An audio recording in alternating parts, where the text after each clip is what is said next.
আমার সাথে এমন একজন অতিথি রয়েছেন যিনি পরিচয় করিয়ে দেওয়ার মতো আসলে তাকে কিছুই নেই। আপনারা সকলে তাকে চেনেন, বাংলাদেশের সবথেকে জনপ্রিয় একজন মুখ এবং সাংবাদিকতায় তাকে অনেকেই আইডল মনে করেন। এবং আপনারা জানেন যে এই শেখ হাসিনার পতনে যেই সাংবাদিকরা দেশের বাইরে থেকেও অবদান রেখেছেন তার মধ্যে মুশফিক ফজল আনসারী অন্যতম একজন, যিনি মার্কিন যুক্তরাষ্ট্রের স্টেট ডিপার্টমেন্টে বাংলাদেশের মানুষের পক্ষে কথা বলেছেন। মানুষের যে প্রশ্নগুলো, একদম গণমানুষের যে প্রশ্ন, সেই প্রশ্নগুলোই মার্কিন স্টেট ডিপার্টমেন্টের কাছে তুলে ধরবার চেষ্টা করেছেন। আমরা তার সাথে কথা বলবো, জানবার চেষ্টা করব এই যে স্বাধীনতা দ্বিতীয়বার এসেছে বাংলাদেশে, সেটি আসলে তিনি কীভাবে উপভোগ করছেন এবং দীর্ঘদিন পর তিনি বাংলাদেশে এসেছেন, সেই বাংলাদেশে আসার তার অনুভূতিটি কেমন আছেন আপনি? ধন্যবাদ সোহাগ বিশ্বাস। বাংলাদেশের এই অভিজ্ঞতাটা বিচিত্র। আমি বাংলাদেশের বাহিরে বহুবার যাওয়ার সুযোগ হয়েছে, গিয়েছি নানা কারণে, পেশাগত কারণে, পড়াশোনার কারণে, কিন্তু দীর্ঘকাল এত দীর্ঘ সময় বাংলাদেশের বাইরে আমার থাকতে হয়নি। দীর্ঘ 10 বছর বাংলাদেশের বাইরে থাকতে হয়েছে এবং এই 10 বছর পরে আমি দেশের মাটিতে ফিরতে পেরে আমি আনন্দিত এবং আমি শুরুতেই শ্রদ্ধা নিবেদন করছি সেই সমস্ত বীর শহীদদের প্রতি যাদের আত্মত্যাগের বিনিময়ে বাংলাদেশের দ্বিতীয় স্বাধীনতা অর্জিত হয়েছে এবং বাংলাদেশ তার একটি মুক্ত আবহ তৈরি হয়েছে বাংলাদেশে। বাংলাদেশ বিশ্বাস করছি গণতন্ত্রের পথে বাংলাদেশ পরিচালিত হবে এবং বাংলাদেশের মানুষ তাদের পূর্ণ স্বাধীনতা পূর্ণ মাত্রায় উপভোগ করতে পারবে। ভালো লাগছে মোট কথা। আপনি স্টেট ডিপার্টমেন্টে বসে বাংলাদেশের মানুষের কথা বলবার চেষ্টা করেছেন।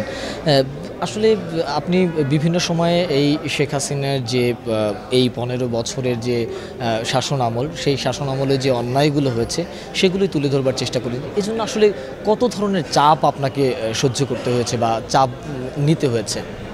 চাপ তো আপনাদেরকে নিতে হয়েছে, কারণ আপনারা এই প্রশ্নগুলোর এই রিপোর্টগুলো আপনারা ঠিকমতো পরিবেশন করতে পারতেন না। পরিবেশন করতে গেলেও আপনাদের বাধার সম্মুখীন হতে হতো। অনেকে অবশ্য ইচ্ছাকৃতভাবে এটাকে মেলাইন করতো, খুব বিকৃতভাবেও কেউ তুলে ধরতেন। আমার সাংবাদিক আইডেন্টিটিটাকেও অনেকে ভিন্নভাবে বলার চেষ্টা করতেন। সুতরাং চাপটা যেমন আপনাদের ছিল, আমি আমার সময়টাকে আমি কাজে লাগাতে চেয়েছি আমার সাংবাদিকতার মধ্য দিয়ে এবং স্টেট ডিপার্টমেন্ট, জাতিসংঘ, আপনি জানেন যে আমি একটি সম্প্রতি কাজ করছি যেটাতে একটি foreign policy magazine south Asia perspectives, সেখানে, এবং আমি একটা অধিকার সংগঠনের সাথেও যুক্ত, right two freedom Washington based, এবং আমি কিছুদিন লন্ডনেও ছিলাম, সেখানেও আমি ওয়ার্ক এক্সপিরিয়েন্স রিপোর্টার হিসেবে কাজ করেছি সানডে টাইমস এবং টাইমস নিউজ পেপারে। তারপরে জাতিসংঘ কভার করেছি, দীর্ঘদিন আমি রেসিডেন্ট করেসপন্ডেন্ট ছিলাম। তারপরে আমি ওয়াশিংটনে মুভ করার ফলে আমি তাদের পার্মানেন্ট করেসপন্ডেন্ট হিসেবে কভার করি এবং আমার মূল উদ্দেশ্য ছিল যে সঠিক জিনিসটি তুলে ধরা। বাংলাদেশের মানুষ এত নির্যাতনের শিকার, নিগৃহণের শিকার। আমরা যখন গ্লোবাল প্ল্যাটফর্মে দেখি অন্যান্য দেশগুলোকে খুব জোরে সোরে উচ্চারিত হচ্ছে, তাদের বিষয়গুলি খুব অ্যাড্রেস করা হচ্ছে, কিন্তু বাংলাদেশ তালিকায় খুব পেছনে ছিল সব দিক থেকেই। গণতন্ত্রের কথা বলেন, আপনি মানবাধিকারের কথা বলেন, রোহিঙ্গা ইস্যু বলেন, আপনি অন্যান্য ইস্যু, ইভেন ইকোনমিক ক্রাইসিস, অনেক বিষয়গুলো আমাদের সামনে আসতো না। সেই বিষয়গুলোকে সামনে নিয়ে আসা এবং সেটাকে অ্যাড্রেস করা এবং গ্লোবালি যাতে বাংলাদেশ এই যে একটা পরিস্থিতির শিকার, বাংলাদেশের মানুষের অধিকার কেড়ে নেওয়া হয়েছে, মত প্রকাশের স্বাধীনতা কেড়ে নেওয়া হয়েছে, এই বিষয়গুলোকে অ্যাড্রেস করা, প্রথমত হলো তাদের কাছ থেকে জানা এবং জানানো, দুটি আমি করার চেষ্টা করেছি এবং এই চেষ্টা আমার অব্যাহত থাকবে বাংলাদেশের মুক্ত মত প্রকাশের সাথে।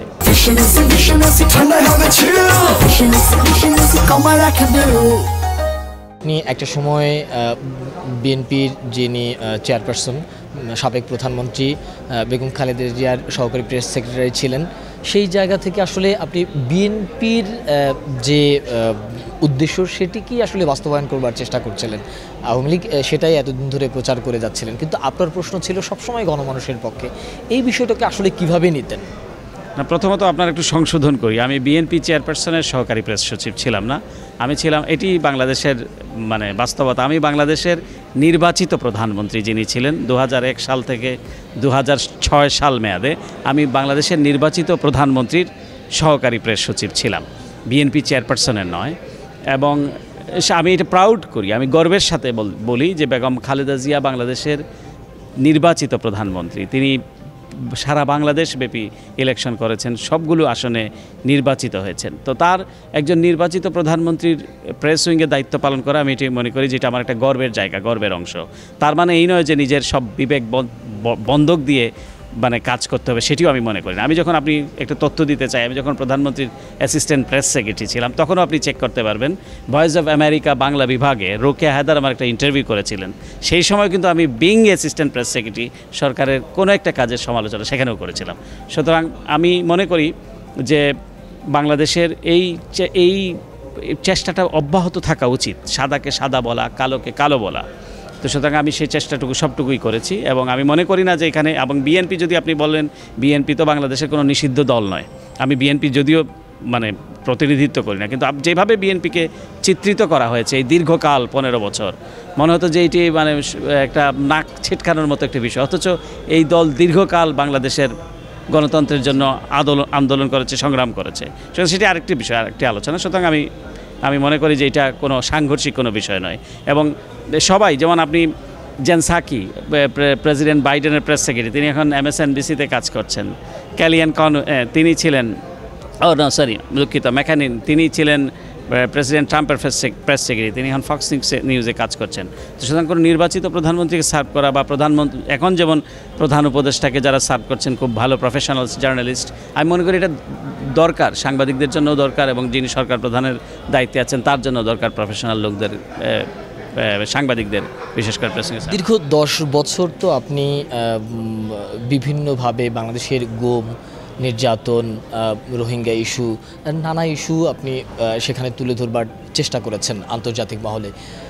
এই যে জার্নিটা বা আপনার যে এই কাজটা, এখনও কি সেটা অব্যাহত থাকবে? অর্থাৎ এখন যে সরকারে যারা আছেন কিংবা ভবিষ্যতে যারা সরকারে থাকবেন তাদেরও আপনি সমালোচনায় একইভাবে ওখানে করবেন কিনা?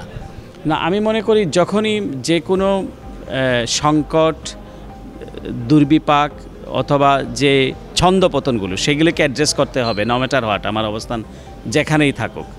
যে বাংলাদেশের গণতন্ত্র যদি আবারও হুমকির মুখে পড়ে, আবারও যদি বাংলাদেশের মানবাধিকার ভুলণ্ঠিত হয়, তো অবশ্যই সেটি কথা বলতে হবে, যে অবস্থানেই থাকি না কেন। এবং শুধু এখানে আমি বলে রাখি, শুধু আমি নয়, আমি হয়তো ধরেন গ্লোবাল প্ল্যাটফর্মে বিষয়টা নিয়ে এসেছি, সেটা একটা সাইড। আরেকটা সাইড হলো মানুষকে আন্দোলিত করা, মানুষকে উজ্জীবিত করা। অনেকেই কাজ করেছেন, বিশেষ করে বিদেশে থেকে যারা কাজ করেছেন। আর বিদেশে থেকে কাজ করার সুবিধা আছে, কারণ আমি একটা সুবিধাজনক স্থান থেকে বলছি।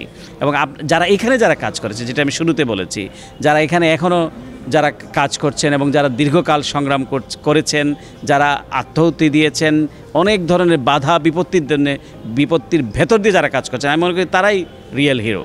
সুতরাং আমরা সকলের সম্মিলিত প্রয়াসেই আমরা একটা সামনের দিকে যাবার সুযোগ পেয়েছি এবং বাংলাদেশ থেকে স্বৈরাচার ফ্যাসিস্ট শেখ হাসিনা পালাতে বাধ্য হয়েছে। বাংলাদেশে মুক্ত সাংবাদিকতা, আমরা অনেক বছর এটা চর্চা করতে পারিনি।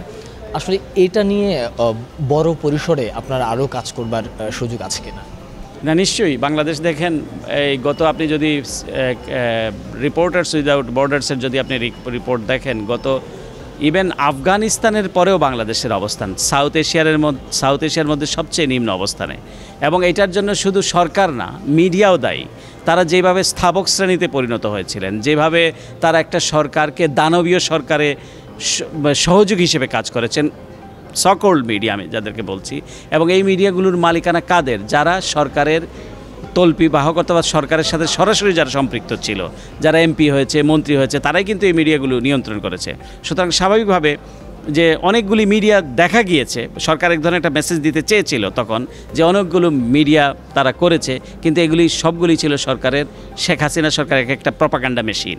সুতরাং মিডিয়া এবং মুক্ত মত একটা জিনিস, আরেকটা জিনিস হলো যে প্রপাগান্ডা করা, ফলস ন্যারেটিভ। আপনি জানবেন যে প্রায় 1200 আর্টিকেল এই বাংলাদেশের প্রতিষ্ঠিত পত্রিকাগুলো ফেক নামে, যেটা সিআরআই এবং অন্যান্য জায়গার থেকে সরবরাহ করা হয়েছে, এবং তারা এগুলো ছেপেছে বাংলা এবং ইংরেজিতে, এবং সেই লেখকের কোনো পরিচিতি নাই, কোনো ব্যাকগ্রাউন্ড নাই, এবং এগুলো সব ফেক। হয়তো সে একজন এরকমও আছে যে সে পেশায় বোধহয় সে মিস্ত্রি বা কিছু কাজ করে, কিন্তু তার নামটা ওই যে ব্রিটিশ নাম, সেটা ব্যবহার করা হয়েছে। তো এইগুলি তারা করেছে, এই মিডিয়াকে এইগুলো তারা সরবরাহ করেছে, এবং মিডিয়াও আনন্দে চিত্তে হোক অথবা চাপের কারণে হোক সেগুলি প্রকাশ করেছে। সুতরাং এইটুকুও বাংলাদেশকে সরাতে হবে। পরিবর্তন সব জায়গায় দরকার, মিডিয়াতে তো অবশ্যই। আবারও বাংলাদেশে আপনি সাংবাদিকতা করবেন কিনা, দেশের বাইরে না গিয়ে? আমি বাংলাদেশেই সাংবাদিকতা করছি। আমি তো বাংলাদেশের আউটলেটের সাথেই জড়িত এবং বাংলাদেশেই থাকবেন কিনা? বাংলাদেশে এখন এটা ইটস টু আর্লি। আমি বাংলাদেশে থাকবো কিনা আমি এই মুহূর্তে বলতে পারছি না, কারণ আমি এখন একা এসেছি। আমার পরিবারের অন্য সদস্যরা আসেননি। আমার স্ত্রী সেখানে থাকেন, শিক্ষকতা করেন। তো আমার দুটো ছেলে আছে, একটা কলেজে যাচ্ছে এবার সেখানে। তো সেটাও এক ধরনের বাস্তবতা। তো লেটস সি।